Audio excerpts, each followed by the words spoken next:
Back in the day, when I used to live in my old town, there was literally nothing fun to do. I mean, the town was basically in the middle of a desert. What do you expect?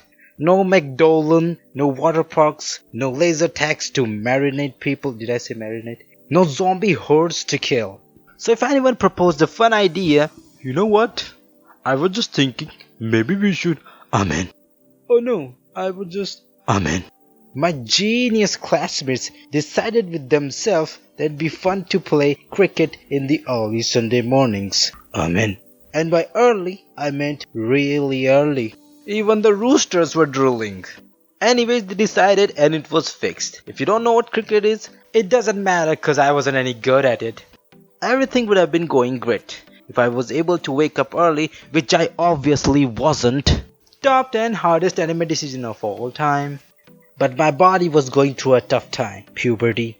And can we also appreciate the loyalty of the lower body please? And how it's always the first one to wake up. The upper body? Nah, not so much. And don't get me even started on hands, they are the worst. New day, new beginnings. Wake up hands. Come on dude. Nah man. You're always like that. Look at eyes. At least he's trying. You know when someone is staring at you while you're sleeping and then you wake up and then you're like, oh man, why are you staring at me? And then they are like, ah man, I'm just trying to wake you up and steal your babies. Yeah, even that didn't work on me. There wasn't much you can do in that place to satisfy your hunger for fun. You have no idea how much adrenaline a bouncing ball would give us. So I had to wake up, but how? The phones were useless, I had no alarm clocks, and the ears, well, they were with hands. This led to a weird phenomenon called the mom. Mom, the most advanced alarm clock of all time. Scientists are still trying to figure out why moms are so accurate. What alien technologies do they possess? But I wasn't concerned with any of this. Mommy, wake me up at 5 a.m. please. Genius! Except for the fact that he wasn't. You see, my mom being a complete 100% mom would not wake me up most of the time cause I look so goddamn CUTE when I was asleep. Or maybe she came from an inferior alien species. Not the point. But some fortunate days she would wake me up, and this story is about such a fortunate, unfortunate day. Here we go. So I woke up, took my bike, and off we went to the Bridge of Drain. Finally reached the playground where all of us would eventually play. We would have played football, soccer, but listen. Some playgrounds are small, some playgrounds are big. This playground was so big that if you'd kick a ball, it'll take you an entire eternity to bring it back. It was the black hole of all playgrounds. Is that an ice cream truck? Anyone has $2? Oh no, that's a seagull. Anyways, so I finally arrived at the place very late and they were already packing up. Mom! Convincing those guys to play a little longer was a complete waste for a couple of reasons. First, they were the gooses of the classroom. Second, it was getting real hot. Third, look at him.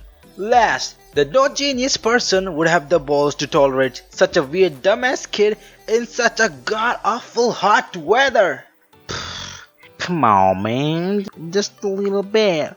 I'm your friend. Play a little longer. And annoyed and pissed, I started going back. Rerouted to the most boring place on the planet. Believe me, I did my absolute best to paddle as slow as possible. Even riding a bike was more fun than being at that place.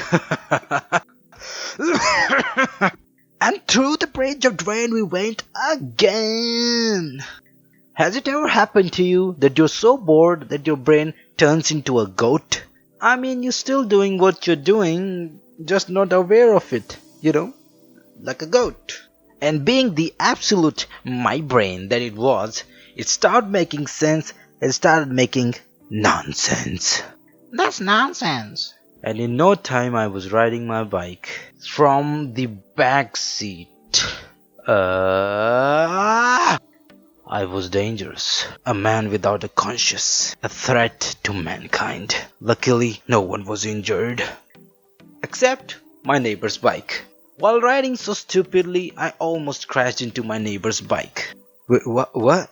So the first decent thing I had that morning was a good old bowl of scolding. Let's sum up today's morning. So no sleep, no cricket, scolding from a guy that we never knew existed. Sums up a pretty deficit morning. It's a miracle I haven't killed myself yet. As soon as I was done with the old man spitting on my face and giving me a lecture on how my parents scared me of a better upbringing, which is quite true, I came off my bike and started walking it. I just didn't want to hurt any other motorbike. Sadly walking the bike in humiliation. As I reached my house and the pool of poop, I saw all my friends. They were all pointing and cheering for me, trying to make me happy. At least now, it's a good morning. But then I realized they weren't actually cheering. They were just shouting and pointing. Oh, flip. Jesus. Towards the end of the road, it was a freaking horse. A freaking horse? Straight up released from the jail, coming towards me with full horsepower. See what I did there? Needless to say, if you ran over me, I would become a wonderful chewing gum. But still, he was really far away and I had plenty of time to escape. My house was literally in front of me and all I had to do was walk 4 tiny steps and boom, I was in the safe zone, baby. But in that moment, something weird happened. My brain crashed. It literally went. Everything stopped except that horse who was coming at me with full horsepower. Nothing made sense. Why can't I move? There wasn't much time and he was getting closer. My whole life's flashback ran in front of me. Morgan Freeman was talking in my head. I was constantly shouting to myself, Beck, do you wanna die? Move! Brain straight dead. Death is inevitable, monsieur. Oh, we did. He was not gonna stop and say, oh hey man, just escaped, you know, horse slavery. Sorry to scare you like that. Can you just, that's good, that's good. Thanks man, here's my number if you need a ride. Call me. I am Speed. Ka-chow. He was not gonna say that. Suddenly he was right in front of me.